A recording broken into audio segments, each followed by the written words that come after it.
Salaam alaikum, good evening, and Groos Dish. Welcome to the 10th edition of the weekly virtual Bigbmeetup.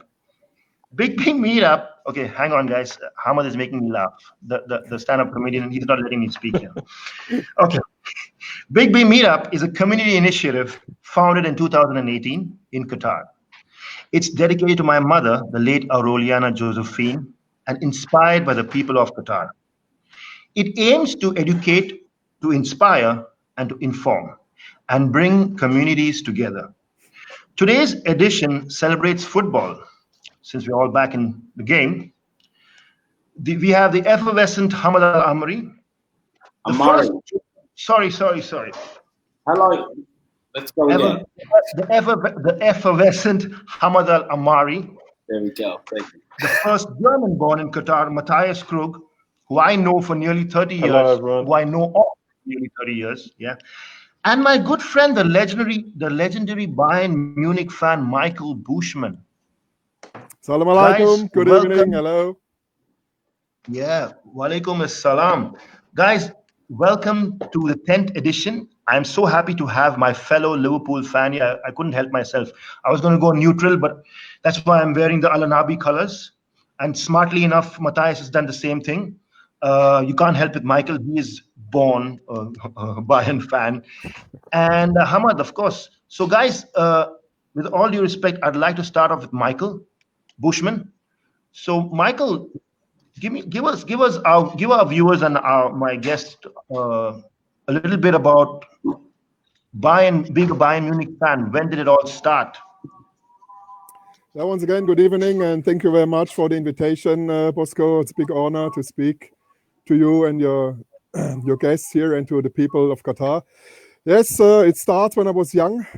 I live in Stuttgart. That's 200 kilometers away from Munich, and I was Gerd Müller fan. So my love to Bayern Munich was grow up. And in the 80s, I have a normal jeans jacket with patches on. And when the jeans jacket was full, then I take the coat. And now I have the coat, the scarves, and I travel around the world to see Bayern Munich playing. And I have this outfit, summer or winter, hot or cold, doesn't matter. That's my outfit to watch the games of Bayern Munich live in the stadium. Wow. Can you give us our viewers? Yeah, Ahmad's already making faces there. He's like, wow. I hope I can stand up because I'm so tall. Take a couple of scarves here and this, but I think it's better. I think when I show you the photo, that is the outfit when I go in. Even more amazing to see in person. Oh wow! Yeah, I know. He's putting me to shame with my. I've only got a flag, and that's okay. A lot of people say to me that it's too much. But, are you a real fan, Hamad? I like to go in the stadium like this, 40 scarves, and normally I have my Bayern Munich soccer boots on in size 13, but I don't try it here at home, you know. So that is I like it to go in the stadium. You have a lot of fun with the people, you speak with the people, and that's fantastic. That's fantastic, really. Bushman, how heavy is that outfit, and do you wash it? Do you ever wash it? You don't have to answer that. Yeah, sure. I wash when the half season, 17 games are over. Then everything goes to the wash machine, and after the season, the same. And the guy's laughing. Yeah? I hope we see us next time when Bayern Munich come to Qatar. sure. It is between 14 and They might come here in December. 14 and 60 kilogram is it? It's very, very heavy, so you need no fitness studio. When you have that a whole day on, you know what I mean. When we get up tomorrow in the morning, oh my goodness! But it's okay. And when it's raining, it's very heavy because the scarves in the water. You know, that's not so nice. But it's okay. You know, Michael, the first time I met you was at Aspire Park. Getting to know you because Bayern Munich, their winter camp is in Qatar, and that's where I met you 3 years ago or 2 years ago. And how was it like? What did you like about Doha? What did you like about Doha? What you didn't like about Doha? I'd like to know both things.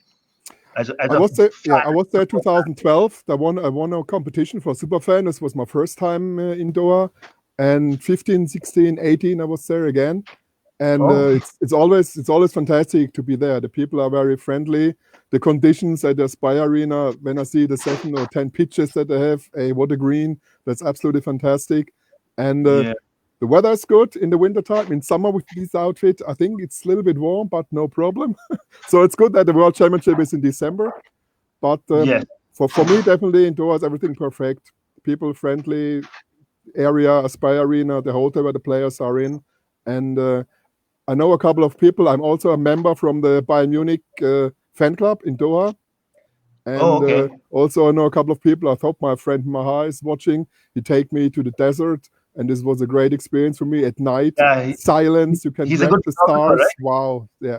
So for me, it's a perfect place. And I hope I come back as soon as possible because it's very nice there. Yeah. And how did you get to know the first German in Qatar? How did you get to know the first German in Qatar? I think we met us 2015, the first time in the Bayern Munich hotel there. And this was fantastic. For 2016, Michael and his Supreme Support invited me for 4 days to come to the winter trainings camp. And this was absolutely fantastic for me. As I'm an early retired person, you get a trip to Doha. It's cost a lot of money for me, too much. This was so nice. So for that, once again, thank you very much, Matthias, for the invitation at this time. And we missed a lot of fun. We missed you this year. We missed you this year. I want to come. And Farah said I was a little bit problem, but okay, it doesn't matter. Hopefully next time. And when COVID is gone, we don't know what happened with the virus. And we pray. I think the whole world is pray that we find vacation. I want to thank you personally because you had offered me a ticket for the Bayern Liverpool game last year.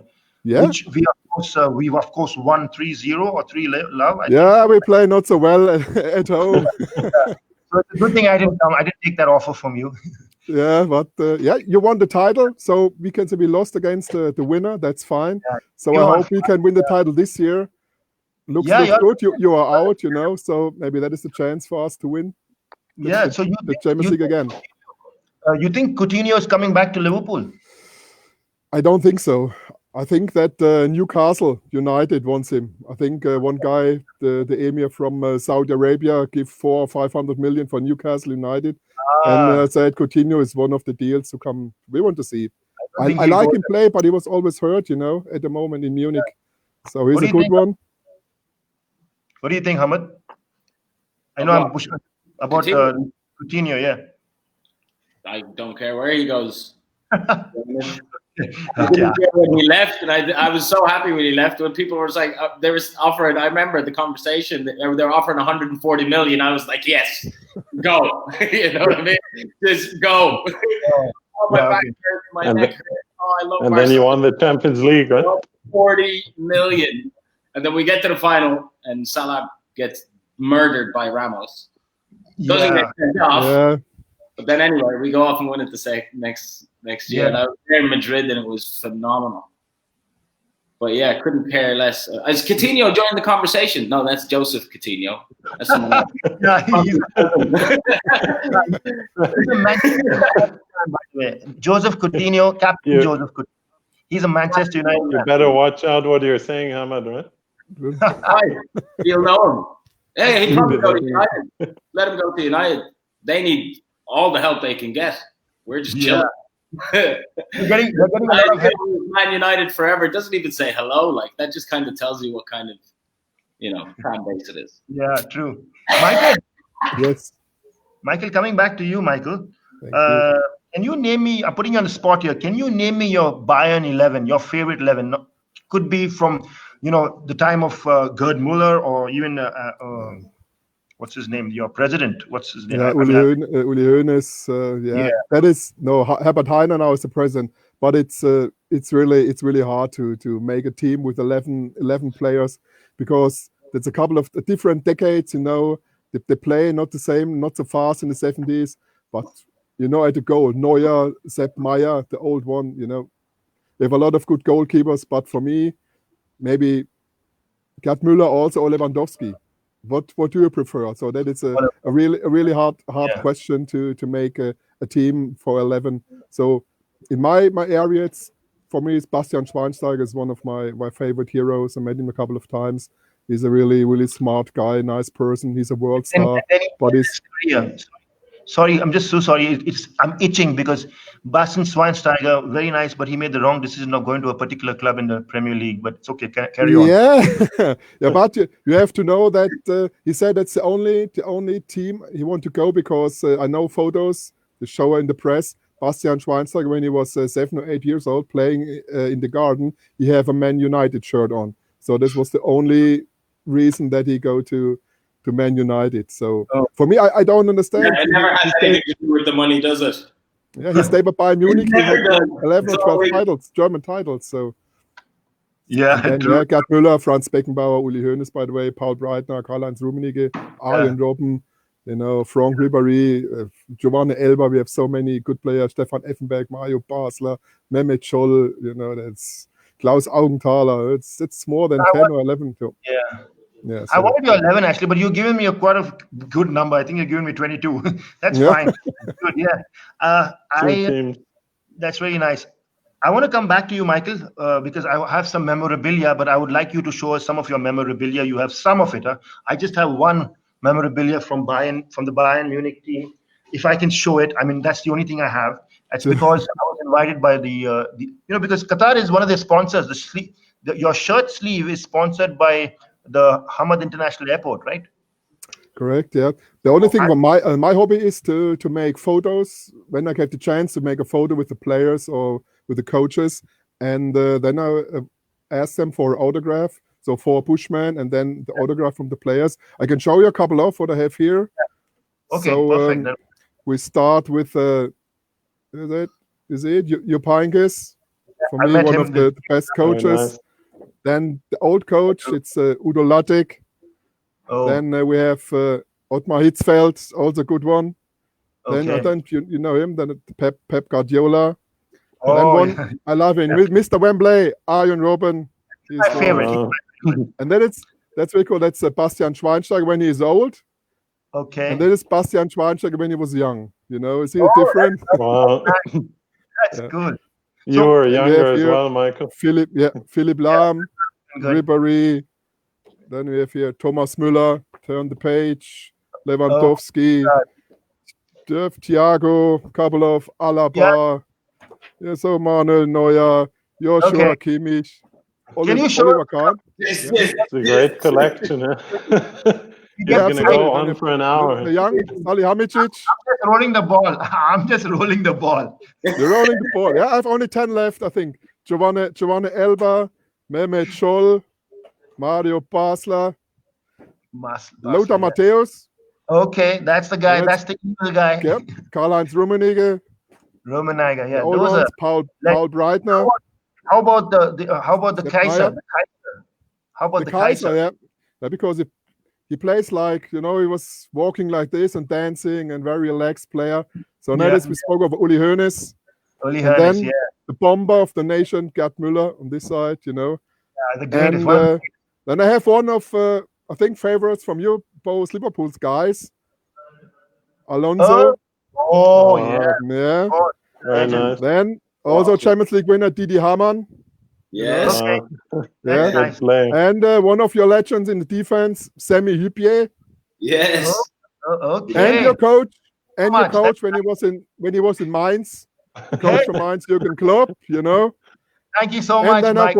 I want to say the last one. Hello to Nasser Al Qatar for the photo, and you see here. I want to say hello to him. I hope. Very cool. Yeah, that's it. And I have a lot more, but I think that's enough for you guys. Now, the reason I have this ball in my hand for the past 5 minutes that you've been showing us pictures is because I want to auction this ball off and give the proceeds to a grassroots level football academy in Bombay, in India. I would say Bombay because that's my hometown. So, and I already identified them, but I'd like help with getting this ball auctioned. Yeah. So I'm going to come to you, Michael, and I'm going to go to Matthias too. I'm not going to go to Hamad because he's going to just deflate this ball and throw it in the bin. So I'm not going to do that. That's not true. Why would I do that? That's so. It's memorabilia. It's worth something. It has people's accomplishments inked on it. I'm touched. I don't have any hate or animosity towards Bayern. Why would I hate it? See, that is the facade. That's one of the reasons I brought Hamad on board here, because he's the guy people, my presumption is, love to hate. But actually, he's such a lovely guy inside, you know. I didn't know that. Wow. I'm to hate me. Such a nice guy. He wow. is. I mean, I've never heard that said to me. People love to hate me. What kind of people are you listening to?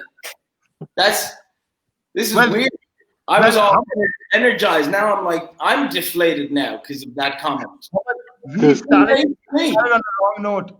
We started on a wrong note 4 years ago, you know, and he just told me off, and I'm like, oh, that's so sad. I mean, I like this guy, and then I got to know him 2 years ago because he said, hey, you're a Liverpool fan. I said, yeah, I am, because we have a banter in a group, and I'm pretty chatty there. So that's when everything took off, and now I am a big fan of Hamad because he says it, you know. He's really good. He is the numero uno stand-up comedian. Sitting down right now, but he is a stand-up comedian. Should we move on to Hamad's collection of photos now? I don't know about that, if Hamad has a collection. Instagram. Just go on Instagram. But you know, sometimes football. I mean, I don't have much. It's not in my office anyway. I'm in my office at the moment, so all my signed shirts and stuff is at home. Yeah. I brought this today because, you know, I had to have some kind of Liverpool representation because you told me it was all about football. Now I feel like I'm underdressed phenomenally because of meeting Michael. No. And then the introduction was the guy you love to hate. So I don't know where to go from here now, Bosco. Okay, well, hang on. Don't put me on the spot now here. I'll put you on the spot.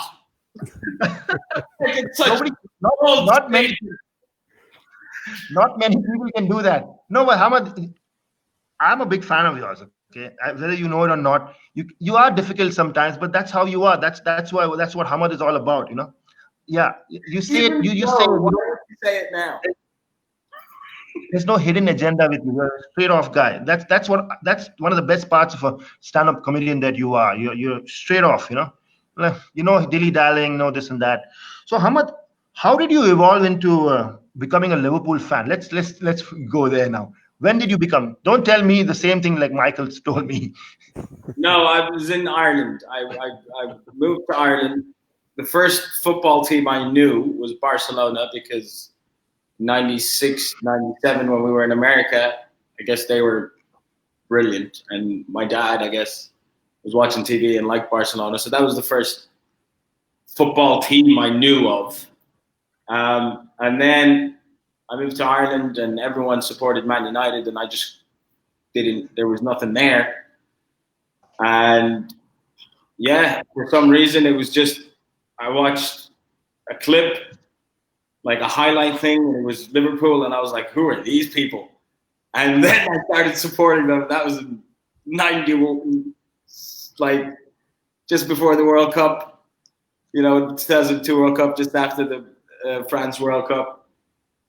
And yeah, nothing until 2005. So, and then nothing again after that until 2006 was the Carling Cup, and then 2012 was another cup, I think.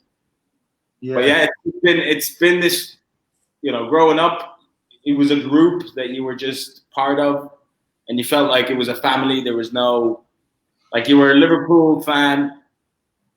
You're a Liverpool fan with all of us, regardless, And I was in Ireland, and we won't talk too much about how it was then, but it's made up a lot of who I am and why I'm doing what I'm doing. And it was just kind of getting into football, and I was to play football. Football was the only thing that made sense, because whenever you went to a new place or whenever you met new people, you'd all just come together on football. Like, everyone knew it. There was never a moment in my childhood, whether I was in America or Ireland or Qatar coming back, that no one knew what football was. As soon as it bounced, everyone knew, kick, pass, score, great. Yeah. And you just made friends, and you could just slide into the community and become part of the community. And not be ostracized or labeled in a corner. So it was just, ever since, football has been like my life. I played it. It was just everything to me. And Liverpool became the team that I felt there's nothing to explain it. I just fell for them. And I was like, yeah, this is my team.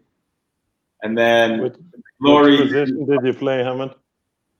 I started off as a goalkeeper, and then I was never in goal. Basically, the strikers would be running at me, and I would run at them. So they were like, this is not going to work. So I ended up playing on the wing, and then because I was running up and down, I would stay up as well. I'd never come back. So I think like an attacking midfielder role, and I just kept that going. And I think that's, if I'm ever on a five-a-side or whatever, I'm trying to always pick out the pass and whatever. But by no means am I like a great, phenomenal footballer. I have a kickabout. I get really passionate about it, and people might think I'm mean. So if you met me and knew nothing about me, and the first interaction you would have with me is playing football, Bosco's interpretation of me could be true. That they would hate me immediately because I'm just like, come on. You know, referees were always the enemy ever since I was a kid. It was just anyone with a ref. And this is one thing that was weird, right? Growing up around, football, five-a-side, kickabout, there was never a ref. Then I moved back to Qatar, and we had like school, and after, you're playing five-a-side.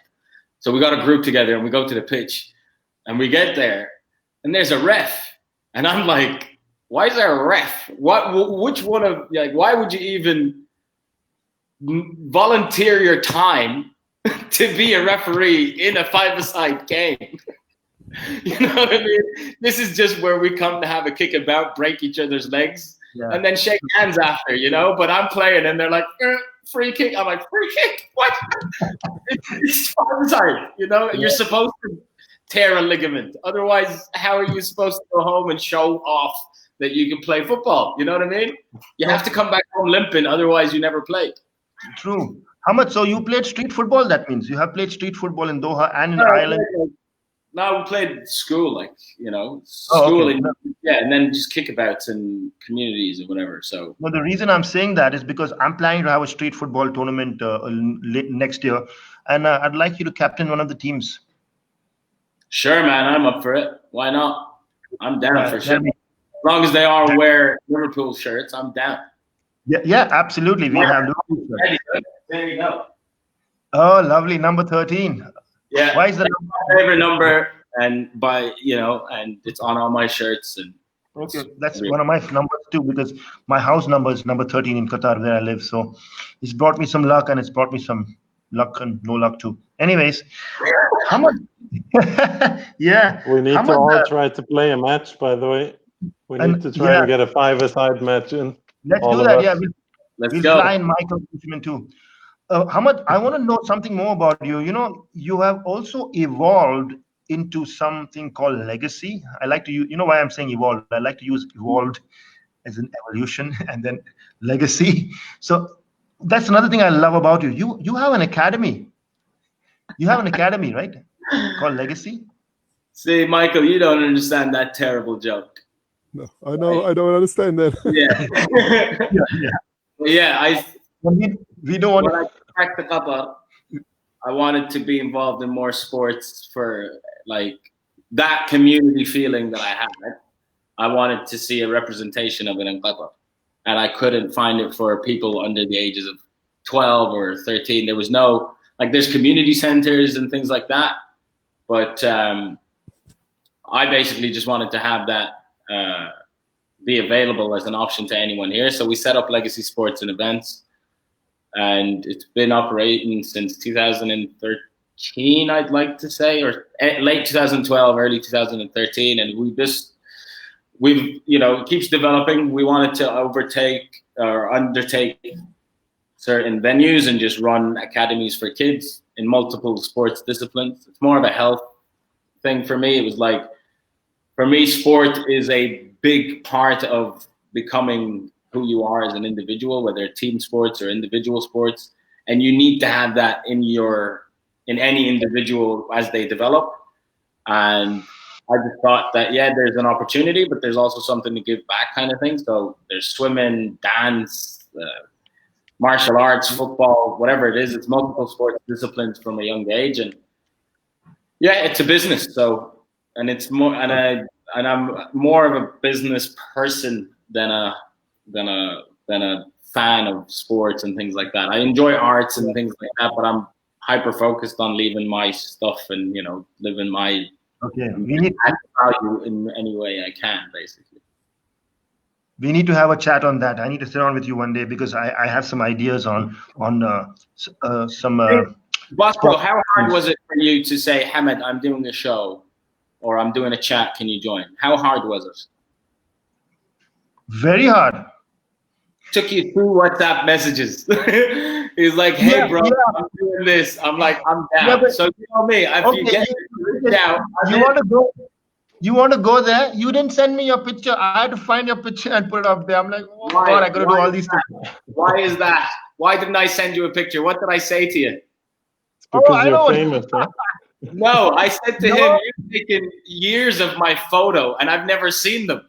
So you have an archive of all of these pictures of my face. It would be nice which one you choose. So he chose. Yeah, and he liked it. You liked that picture, right? It was a nice picture. Love it. I've never seen it. Can you send it to me?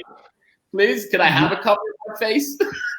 Yeah, I will. Okay, now I will. No, he's right.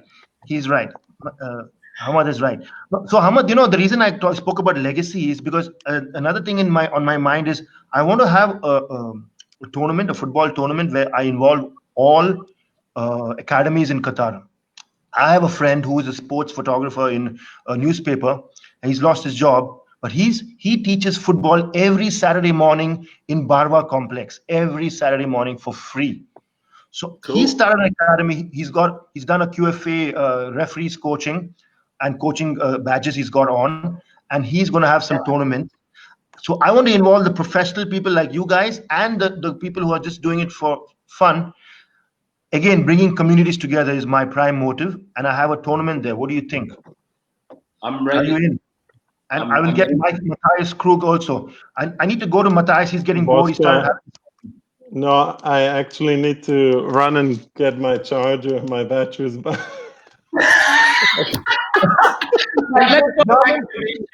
And adding so much more value to the community by being guys. I'll be back. Please do that quickly. I was going to ask you questions. Yeah, yalla. Michael. Yes. Can you show me a little, just a few more things, not more, please. I mean, not please, but you can. But you know, you have the cup. You have the cup that you're going to receive in a few days. Can you show us some of those things of yours? Yes, it is the smaller version from the German trophy that Bayern Munich next week will receive in the play in Wolfsburg. Wow, and, that's nice. Yeah. it's plastic, but it's Yeah, and you know, we won the German title 8 times in a row. You know, so that's the lucky 8. You know, so I have prepared for everything, my friends. Good man. My God, you are really prepared. Listen, Michael, how did you enjoy the win? Because we are going to just prepare us for the same thing, because we are going to do the same thing in 2 weeks or 3 weeks at Crystal Palace, perhaps. I know. Prepare us how to enjoy winning the league without being in the stadium. It's very hard. It's very hard. Yeah, sure. You're lying at home, you're lying on the couch, you know. It's okay. Yeah. I cry as loud as I can, and my wife said, "Are you crazy?" I said, "We won the 8th title in a row. That's more than amazing. That's fantastic." Yeah. So party, and we are winning it for the first time. So that is fantastic. And I hope in 2 weeks we win the German Cup and maybe the Champions League. So we won the triple again, and I can tell it will be a very big party. So you have to celebrate the title with friends or alone. It's fantastic. People are clamoring to know about. There's a lady, Geraldine Menezes. Oh, sorry, that's my sister. Okay, she wants to know about. Hello.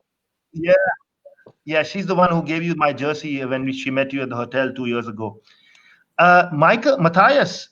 So, guys, if Matthias is the only guy I know since the 90s, but I've never met him. I know Hamad for the past 5 years, and I've met him a couple of times. In fact, he's the last person I met before lockdown. We met at the Qatar Green Building Society Council award ceremony, and I was so sure of winning an award, but I'm sure Hamad had something to do with that, and I didn't win anything that night. But it's okay. I live and learn. They told me never walk alone. I give it to Bosco. I was like, this guy doesn't work hard enough.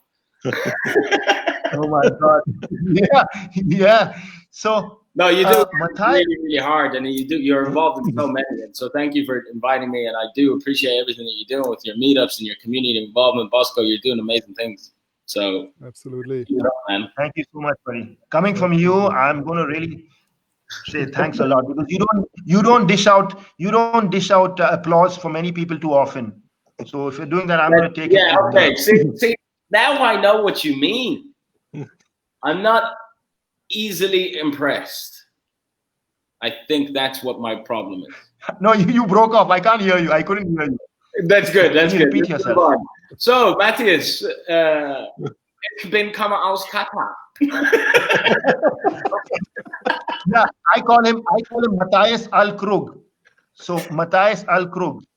I didn't get that joke, but anyway. Al Krug. Al Krug. Yeah, he is the first German born in Qatar, and I know of him since the 90s, but I've never met him personally.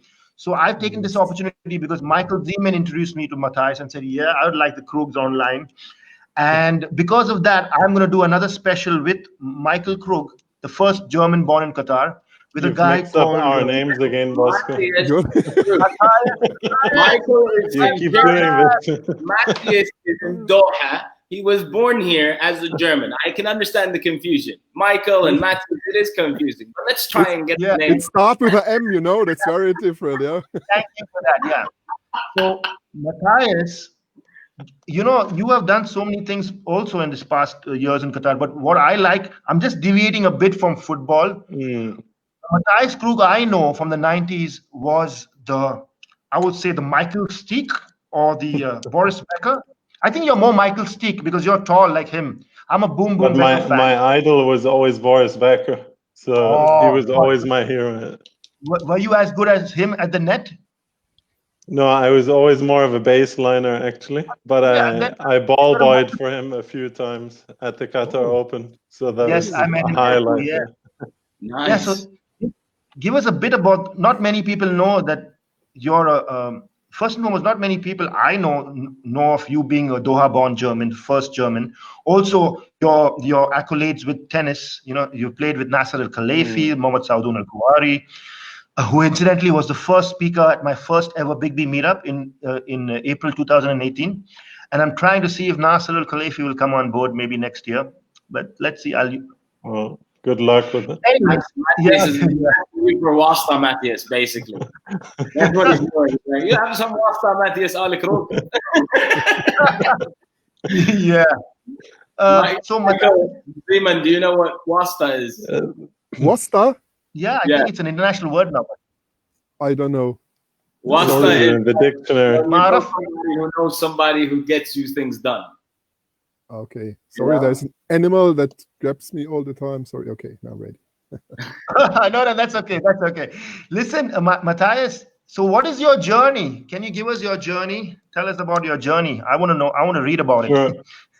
No, first of all, thanks a lot for inviting me to join. It's great to be here with all of you guys. I think that was the longest introduction ever, by the way. So thanks for that. No, I was born here in Doha. So I recently found out that I was the first German born here. So I put that on my Twitter profile. I thought it sounds pretty cool.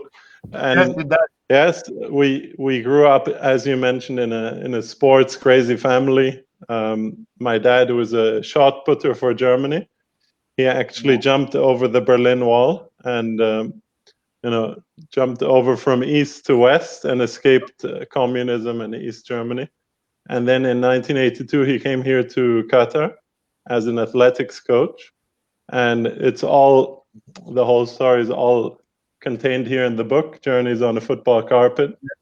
I gave this book to Hamad recently, so I'm going to ask him a few questions Okay, about do that. what he thinks about it. Anything to put up. Are you still there? Matthias, anything. What? No. No. Hear you. Well, that's another conversation. I haven't read it. I'm sorry. I will. I promise. So yeah, I grew up here in Doha. We played a lot of tennis as young kids. We had, I see someone commented there, we went to Doha College, all of our family, and then Joseph, continued to stay in the field of sports. So I became a sports journalist at first, and writing for Qatari newspapers and then international outlets as well. And yeah, always loved football, loved sports, and then I wrote this book about Qatar's football history.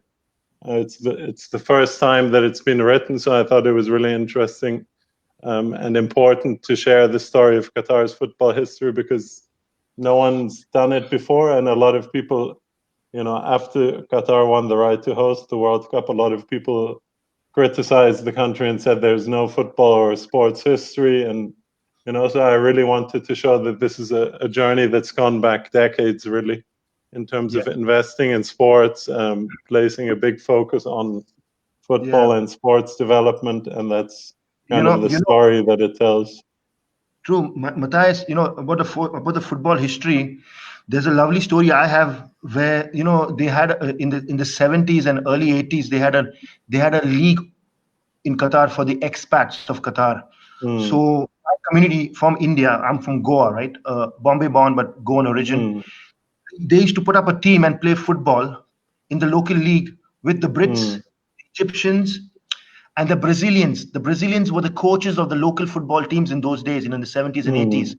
Like, you had people who had played with Wawa and Ko and Pele.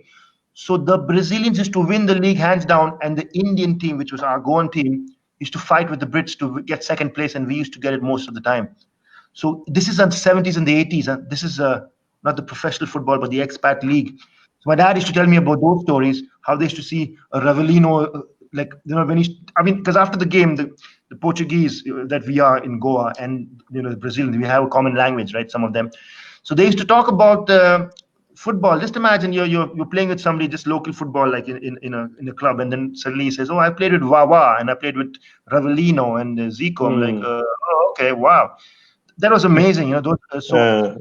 That's one thing. And a big fan. I think I call him the Maradona of Qatar, Mansour Mufta. Yeah, he's a Maradona of Doha, and he's got that Bushman kind of hair too, like this guy, like Hamad.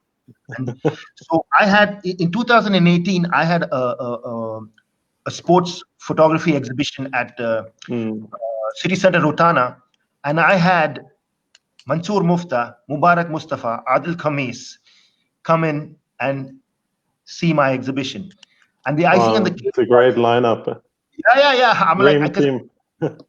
And Mansour Mufta had this jersey under his gatra. Wow. I was frozen because I'm a football fan, like of the Qatar national team also, And in those days, they reached the final of an international World Under-19 tournament in Australia. 1981, yeah, that's right. Under-20 FIFA World Championships. Exactly, yeah. My father always talks While about you're that. talking about Pelé and the great players, this is some of the images as well in the book are old photos of. Fantastic. Can you see that Pelé arriving in Qatar? Yeah, it's a pity I don't have a copy of it. So that's Pelé playing at Doha Stadium.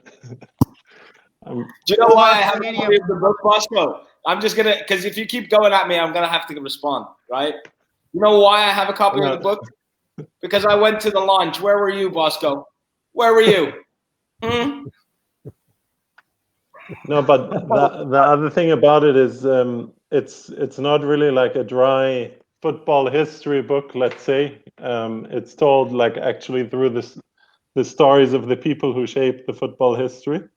And it also has like some of our own, some elements of my family's story in Doha over the years. And it's told in a fun and humorous way. So I think Hamad would actually pretty, probably like it if he decides to read it. You don't want to know. So just you wanted to ask him a few questions, man.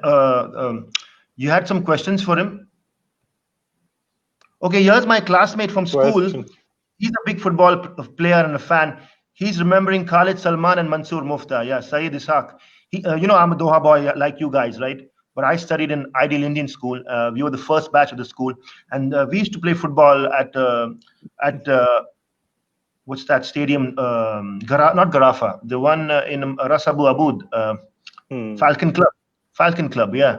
Ghazal Club. Talking about Al Ghazal. Yeah, we spoke about that. I keep making that mistake. Yeah. Al Ghazal Club. Yeah, it was the. Do you remember that, Hamad? No, I didn't grow up here. Yeah, he didn't grow up here. Sorry, I was born here. I left when I was 4. I came back when I was 16, and then there was breaks in between. So. Oh, okay. Wow, great. So I'm just deviating actually, but Matthias, talking of the stadium, my favorite stadium is going to be the one in Ras Abu Abud. For the reason being, it's going to be a sustainable stadium. It's not going to be a white elephant. Qatar is big heart going to be distributing that, dismantling it and giving it to the world, right? That's amazing. Yeah. My stadium I'm a Rayan fan, so I like Rayan. But if you go to stadiums, the one at Education City that just opened 2 weeks ago or a week back, doesn't it resemble the Alliance Arena in Barcelona, in Munich, in a way? Don't you think? I was going to mention the stadium actually, because I think in these times where everyone's kind of missing football, now it's coming back a bit, but I think they were difficult months, right? So I think the fact that the third stadium for the World Cup is now complete and that it was launched with a really nice theme of hope, I think that was a really nice message to send at this time. And gives people a lot of hope and inspiration, right? That football is going to be back and better. But the Allianz Arena part, we can let Michael comment on that, right? He's there the most. Yeah, but he hasn't seen it. Michael, you need to come and visit Doha again in December or January. Hopefully. I think maybe you all might win the Champions League. How do you see it looking exactly like the stadium? Is it the Viva Stadium? Allianz Arena, sorry. How is it like the Allianz Arena? The Allianz Arena is a fantastic stadium. And I saw that the stadiums in Doha, only on the photos in the internet, and a couple of them looks really nice. So very good. Did you see the pictures of the Education City? Do you think it looks like the Allianz Arena? I don't think so. Allianz Arena is number one. Nobody looks like Allianz Arena. That's one of the best stadiums in the world. I'm saying it, So, but the stadium in Doha looks really nice. I have only one favorite, but I'm not sure what the name from it is, but it looks fantastic. So I hope I can see it in real as soon as possible. Oh, okay. Coming back to Matthias. Matthias, as a tennis player, who was your favorite partner to play with? Not against. Against also. I believe you played against Nasser Al Khelaifi, and I think you beat him, right? No, that was a trick question, right? No. So I played a lot with Mohammed Sadoun Al Kawari. So we were training. All of our family was training with the national team at the time. So we had a lot of games. I still remember some of the games. Actually, I have them in my mind. Some scenes from those games. We see each other quite often, actually. So it's nice to catch up with Mohammed for work and otherwise. And the game against Nasser Al Khelaifi, I lost. So I think it was pretty one-sided, 6-2, 6-1. I think so. He was a great player, as was. But I'm Mohammed. I'm sure you could do a Nadal. If it was a 5-setter, you would have beaten him. But I agree, actually, Bosco. Nadal usually comes back. I agree with your point on Ras Abu Abud Stadium. I still remember playing tennis as a youngster in the Ghazal Club. So I think that's going to be a really special stadium for a lot of people who remember that. The old club. Yeah, very true. And also the thing fact is, that it's I got usually go around the whole skyline, right? Behind the Doha skyline will be visible from the stadium. I think it's going to look spectacular during the I was driving tournament. down I was driving down the other day from the airport side, and I saw that just come up on me. I'm like, wow! As a photographer, you're like, hey, can I stop here? But then you see there's Air Force and there's an army on your right, and said, do I shoot or get shot? Forget it. Move on. So you can't take pictures out there. So Matthias, I'm so happy. I'm being like a stand-up comedian. Yeah, I mean, a professional stand-up comedian is laughing at my jokes, which makes me feel really happy. Like wow. Yeah, and he's Feel kissing his shirt. validated. He's kissing the griffin, the bird. Yeah, that's nice. The griffin. Did you call it a griffin? Matthias, Did you just call it a griffin? because I have somebody in my mind. This is borderline professional, Bosco.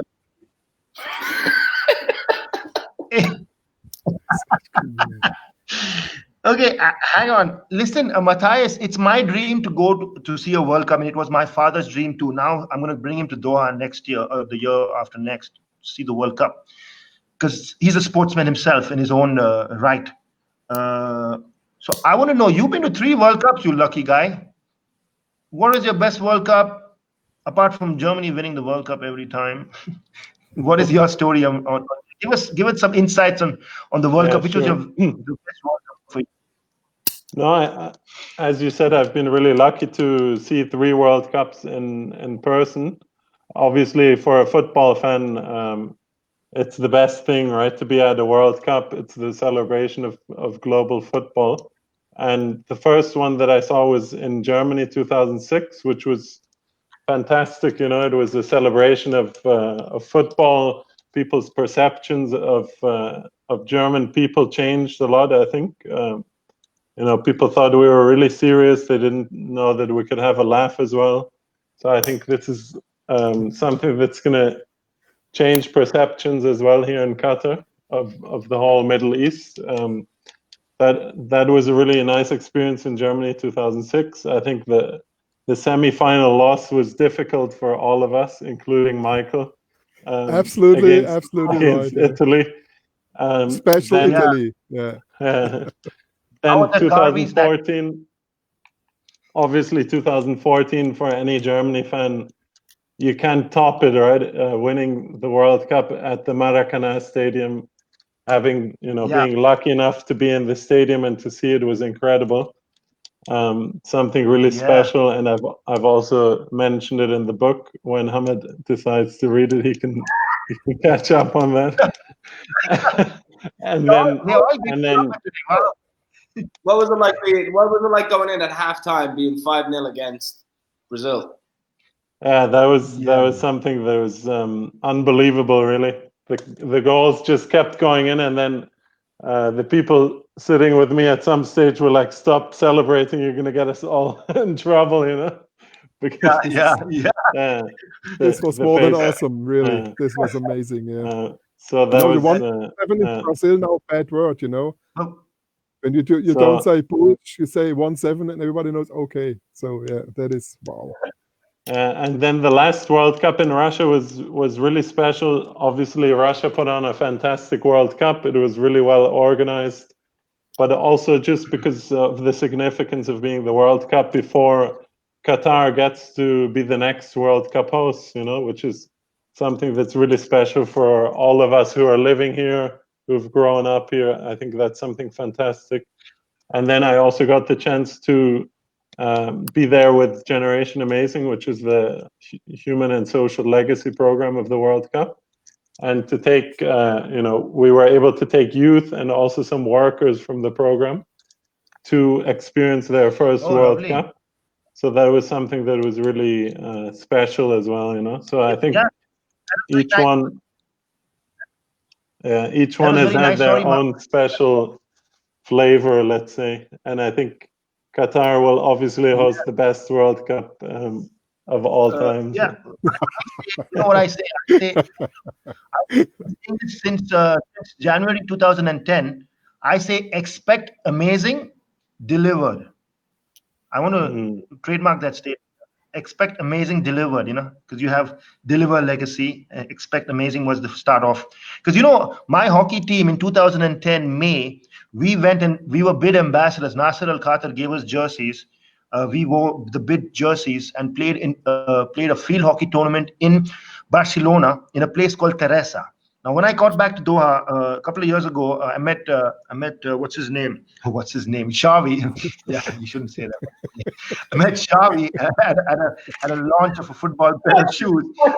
World Cup winner, Champions League winner, 4 times, the league 11 times. I have to show this. This is actually. Yeah, I know that. Yeah. It's a book signed by Xavi while we're on the topic. So he actually wrote the prologue to the book. So wow. As we're speaking of him, I just wanted to throw it in there. Fresh Bosco's memory. So Xavi. Okay, yeah. So listen. So Xavi is from Teresa. That's his hometown. It's like you're from Doha. And Mansoor Mufta is from Wakra, and I go to Wakra. I'm coming from India or something. So Xavi turned around and said, "You went to Teresa?" I said, "Yeah, I went with my hockey team there, and we played with the national team of Spain for children, for collecting money for an NGO in India."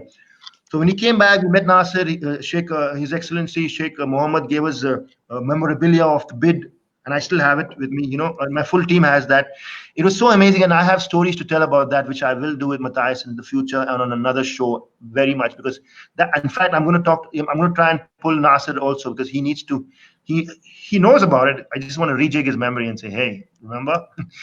This is because we were the only expat team as bid ambassadors. May 2010, we won a tournament in Bahrain, beat everybody from the GCC. We were all over the newspapers. So that now it adds a little better mix. You know what I mean? We beat the Bahrainis. Yeah. So, Matthias, putting you on the spot now. Your favorite 11 player. I know you're a Barcelona fan, but I think you're more of a Qatari football fan, Al Anabi fan than Barcelona. So give me your 11. Yeah, your favorite player. I was actually able to prepare this a little bit. Because he's German. And he wrote a book about it. No. If he was German, Habibi, he's not German. He's born in Qatar. If he was German, he'd plug his phone. He'd plug his laptop. No, so what I wanted to do is just do a mix of Qatar national team, German national team, and Barcelona, which is an interesting mix, right? So I'd put in goal Oliver Kahn. I really liked him as a goalkeeper, great character as well. Right back, Philipp Lahm. Center back, I'd put Lothar Matthäus and Beckenbauer, Franz Beckenbauer. And left back, I'll choose Abdelkarim Hassan from the Qatar national team, who I really like as an attacking left back. And then midfield, I'd put Xavi, Iniesta, and Akram Afif. And in attack, Almoaz Ali, Mubarak Mustafa, and Lionel Messi. So, wow, that'll be. I like this. You can. Guys, we can actually get these guys. We can actually make that team. You can. I'll leave you to do that. Yeah. Expect amazing. Yeah. Matthias, we haven't delved onto your book because Hamad didn't read it, but can you give us some stories about the book, please? Little more about the book. When we finish this, he's going to read the book, I feel. We've said it so many times. No, so I'm going to call this podcast or live thing, Read the Book, not the big photo meetup. It's going to be called Read Matthias's book after this. No, so thanks for allowing me to talk about it again, which I really enjoy. So I think the idea was always that, just to showcase that, even though not many people knew that Qatar has an exciting football history, the idea was really to make sure that people like Michael, big football fans in Germany, get the chance to understand that Qatar actually has a fascinating football history. There's a big passion for the game here. There's lots of legends who have great stories. So it tells, the stories of the 1981 team, for example, which reached the final in the Under-20 World Cup in Australia. A lot of people here in Qatar still remember fondly the team of Evaristo de Macedo. So I think it's really about that, it's about telling the human stories of the people who shaped Qatar's football history. And it's the reference to journeys is because I think it's been an incredible journey, right? From the first football clubs and games in the 1940s here, all the way to becoming the center of world football in 2022 and hosting the world, right? So I think that's really what it tries to capture, and it's got interviews with major sports people, from Xavi, who wrote the introduction to the book, to Philipp Lahm, the World Cup winning captain for Germany. Mubarak Mustafa, it tells the story of his nickname, the eagle who swooped from the mountains, Senyari, Falcon, sorry. So I think it's it just tries to get people to understand that there's a lot of development behind it, and that Qatar didn't suddenly win the World Cup out of nowhere in 2010, but that there's a long story behind it. So I think that's what I was trying to do with it, and we've had a lot of positive feedback from different people who've reached out and really said they've enjoyed reading it. We just had a review this week in the Frankfurter Allgemeine Zeitung in Germany, which is a leading newspaper there, which was really positive as well about the book. So I think it's not just me saying it that you should read it, but other people as well. So I think. Yeah, Matthias, where can we buy this book, and where is it available? And also, when did you launch this book? Because if it's happened in the past 2 years, then I'm upset with you that you didn't invite me. If it happened before that, I would. So the book was actually launched at Qatar National Library in November of last year. Whoa. And then we've had different events since then, and since the pandemic happened, a few online chats as well. So the book is available in bookstores across Qatar and also online on Amazon, and the publisher is HBKU Press here from Qatar. Can I do the Can I do the audiobook? Yeah. Oh, yeah. Very nice. But to do that, okay. It's a good idea. Listen, that book, I need to get a copy of that book, please. Sure. Yeah. Also, I've been interested in writing a book. I mean, actually a photo book since the past 2 years, and it's not happened, but inshallah, before 2022, it will be on the rack somewhere. Hopefully, yeah. It's going to be mostly pictorial about my journey in the past 40 years in Qatar, growing up in Musharraf, Abdullah bin Thani, running around, buying some hummus and samona and playing around football with some Irani kids and Indian kids and Pakistani kids. I got a story there too. I hopefully will tell that at some point. I would like to say, from an expat Asian viewpoint, yeah.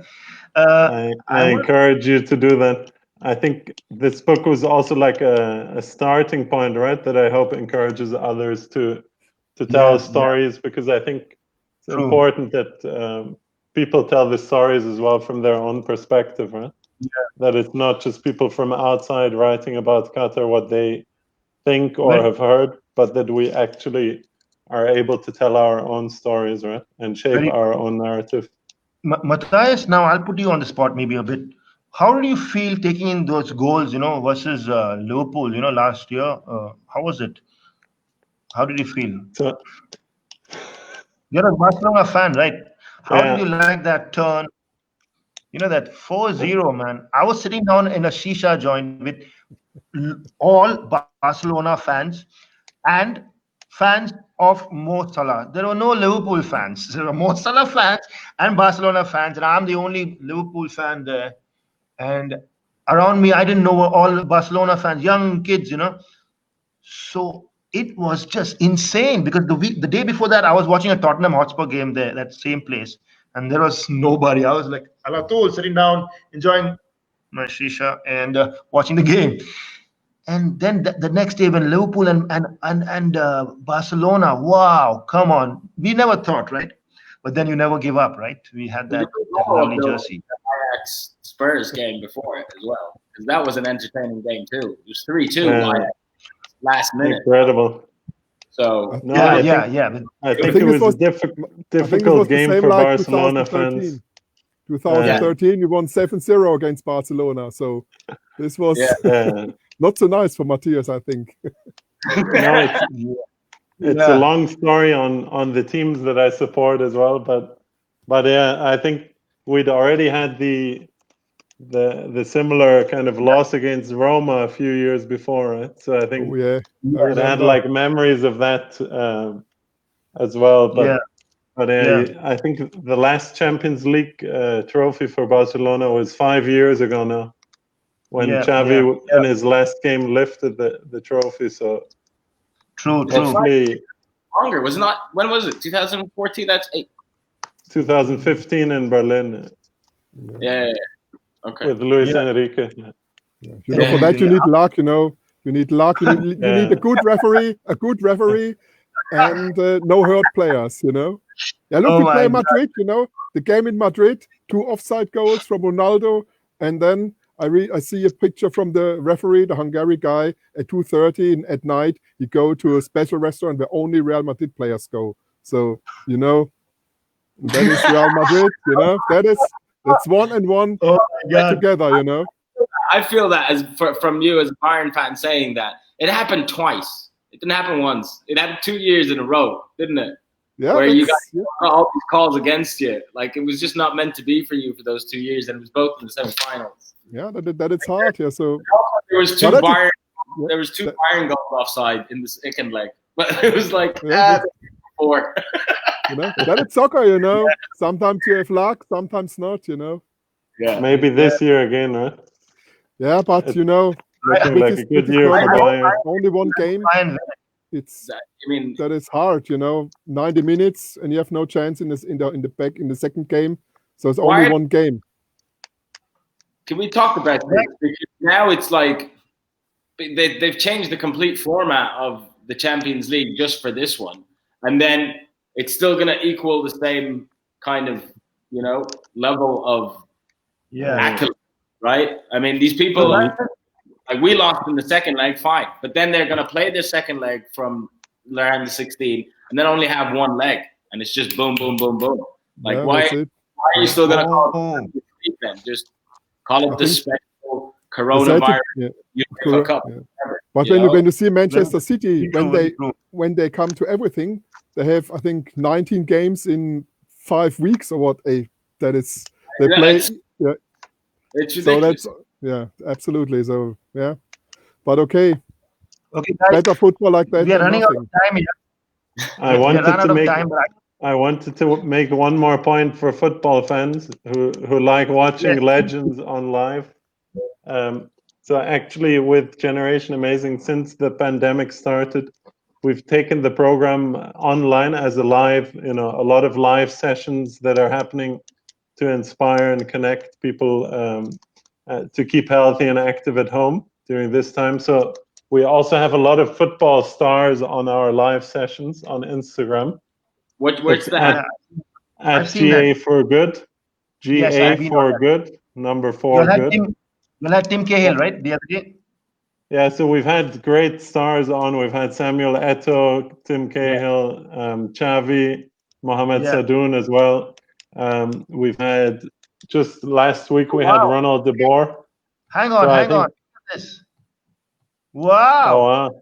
I get some money here. Money. Look. Thank you very much. What was the hand again? Thank you very much, Lord. Excellent. Yeah, continue. You're saying about Generation Amazing. Yes. Yeah, so I think it's for football fans and anyone who wants to stay active and connected and get some advice from the stars during this time. It's every week we have a different star speaking to our audiences, so I'm sure we'll get a Liverpool and a Bayern Munich star at some stage as well, or legend. And please, nice. G4. Nice, yeah. So that if you want to tune in, please follow GA for Good and I'm sure you'll enjoy the sessions. Yeah, excellent. Guy, I didn't get a chance to ask Hamad Al Amari his 11. I don't know if he has 11. Do you have 11? Get my name right, please. Hamad Al Amari. Sorry. Thank you. Hamad. I'll just call you Hamad. I'm sorry. Okay, that's easier. It's the one. my best 11. Where you? Yeah. I don't know, man. It's not enough time, and I mean, okay, let's do it this way. In goals, Alisson. And at least in my lifetime, I have not seen a better goalkeeper in Liverpool than that man, and it's unbelievable. Like he's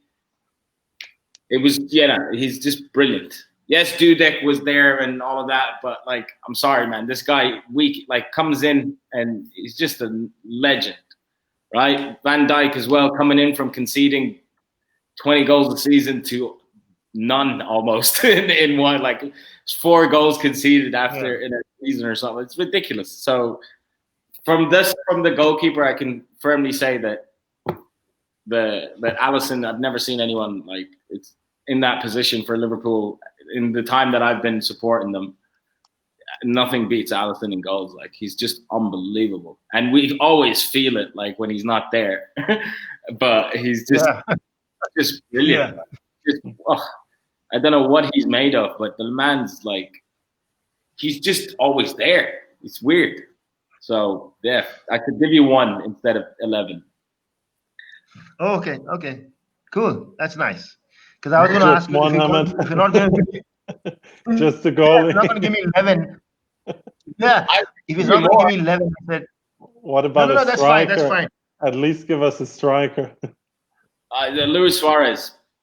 And a coach. Wow. A coach. Luis Suarez, Klopp, Rafa Benitez was amazing, but what Klopp is doing, it's the whole club. Like, the whole club is changing. It's not just. He's got a movement going on there. He's got. What about your centre backs? We've almost got your team together now. So let's go. Strikers, Suarez. Right back, Arnold again. This team that we have, you can't do it. Robertson and Alexander-Arnold with the numbers that they're. Keep the whole team then. I have to have Gerrard in there.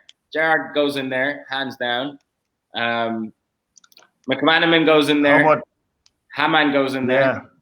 Just unbelievable. Steven Gerrard, by the way, huh? Sorry? Steven Gerrard, I think he must be in your team, right? For sure, definitely. Gerrard, Hamann. Ian Rush. Or Kenny Dalglish, the old ones. I mean, I don't know that generation, and I don't want to get into that conversation. Yes, they're great, but I didn't witness it. I lived through from 97 till now, so I can only just say the people I've witnessed, and that's been very painful. There are moments in there that we're like, we're all like coming second with 2 points behind. What was it? 4 points behind United in 2009-2010 season, and it was Fernando Torres, Mascherano, Alonso, Arbeloa, Aurelio, Desai, like just big lads, but we never really got there, and it wasn't a team that was ever going to go year in, year out, right? And for now, finally, after 22 years of supporting them, this team can keep us there 3 or 4 years from now. They'll still perform on that highest, and anything that comes in with the current management will get us even better. Like Minamino, we played against him in Ajax, and I was like, we need to sign this guy.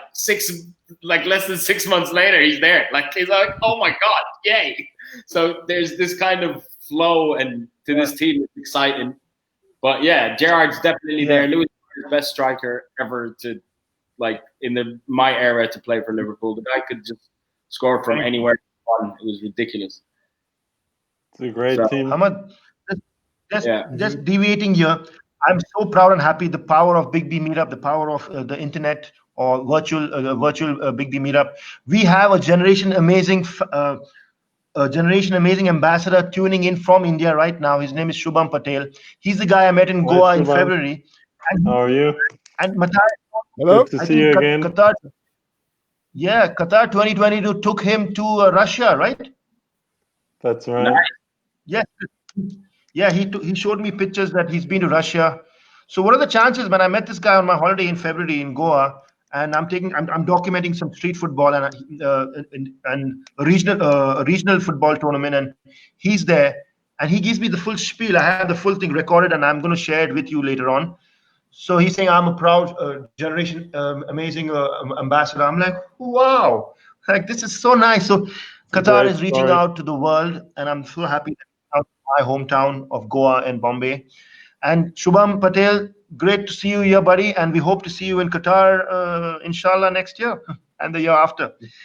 Guys, it was a pleasure to have you on board. It was really amazing. I want to get all three of you all again on the show. I haven't touched upon Hamad being the number one stand-up comedian in Qatar. I will do that in the future. I want to bring him with another friend of his. We all love him. Yeah, he is. Very much. He is. Very much. You know what I call him? I call him and Khalifa the social media royalty of Qatar. And I've done that. I've done a small little thing with them also. One of them, but I don't know how you group me into that. But he's definitely a lot more active on social media than I am. I'm truly the ship that's sinking right now because of this virus. But working hard. Yeah. We are all sinking, buddy. We are all sinking, but I'm never giving up. I'm never giving up. Hello. Generation Amazing that's Ball. Nice. Nice. So I think you want me to give, when I was hosting I'll throw it to you guys. Are they the ones we were giving away in the fan zone? No, this is not the one, was it? No. This is just Bosco, one thing from my side, because you told me that before, to explain the people or the audience why my joke name is Bushman, so I can show you the photo. Yeah. Here, that's me with 18 years old. And when I'm getting 2 days sunshine, I'm getting dark, you know. So all the people call me Bushman. That is the reason why. Yeah, the same. That looks like the same. Absolutely perfect. That's fantastic. Yeah. We have the Qatari Bushman and the German Bushman. Wow, wallah. Absolutely. Great, guys. Michael, I hope you enjoyed this chit chat with us. I know you've been super busy with fans all over the world. You've been on Instagram chats with Bayern fans from India, from other countries. It was so happy, and I'm so happy to meet you. One thing I like about Michael Bushman is his humility. He may be German, but he's so humble. Oh, thank you so much. Thank you for your nice word. Shukran. You're a crazy guy. Thank you. It's a pleasure to be there and to see Matthias again. And the crazy guy, Hamad, I know what you're a comedian, because in Germany we said the goalkeeper and the left winger are a little bit crazy. And you said you want to stay in the goal. But it's, it's only like here, you know what I mean? Yeah. Well, I tick all the boxes in Germany. That's good to know. Yeah. Are you left winger or right winger? Yeah, I was a right winger. I know. Doesn't work. Oh, just the left wing. It's left wing. Just the left wing. Yeah. That's it. Yeah. I'll just be an opening act in Germany. Yeah. So I haven't forgotten, guys. What I've said is I would like to have a tournament, and I'd like you guys involved, Matthias and Hamad, especially for the academy, and also for a street football tournament for ourselves. Just we don't need media for that, but for the rest, we do need sponsors and media. It's a whole plan I have in mind. I would love to have you involved. And Hamad, thank you so much for coming on the show. I hope you'll enjoy yourselves. It's not easy to contain Hamad, but I'm proud of myself. I did that today. He's very volatile, and I told Matthias and Michael about it. I said, this guy is something, you know. So I'm proud of myself today to contain the Hamad, the man, the serial ranter, what else do you call this guy? The Qatari guy. But before leaving, can you give us a Q-tip? What do you think for all the international people there? Let them know something about Qatar. A Q-tip? What do you think?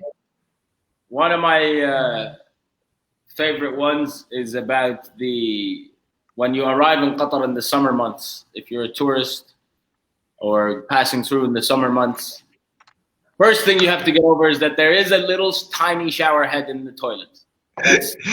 You're getting. Don't be shocked. Don't be like, why is it there? Just get over it quickly. The second most important thing you should know is in the months of June, July, August, September, towards October, never use it at noon. That's it. And if you don't understand and you do it, don't say no one told you. I told you. Just kind of let it run out of the hose for a minute until the water cools down. Otherwise, you're going to be in hospital. So, the fire come out the hose, brother. Fire, hot fire. Yeah. Hamad, it was a pleasure. Matthias, it was an honor and a pleasure. And Michael, I'm waiting to see you in January with the Bayern team. Thank you so much. And I'd like to thank everybody for hanging around and being there with us. I hope you enjoyed today's show, the 10th edition of the Big B Meetup. I will be having Matthias again because I'm having a special one on the firstborn. So I found the first Britisher born in Qatar. I've got him on leash. Sorry, I've got him with me, and I've got Matthias with me. So we're going to do a special one with the first Britisher born in Qatar and the first German in July. And Hamad, we're going to get a couple of other what do you call them? What do you call that?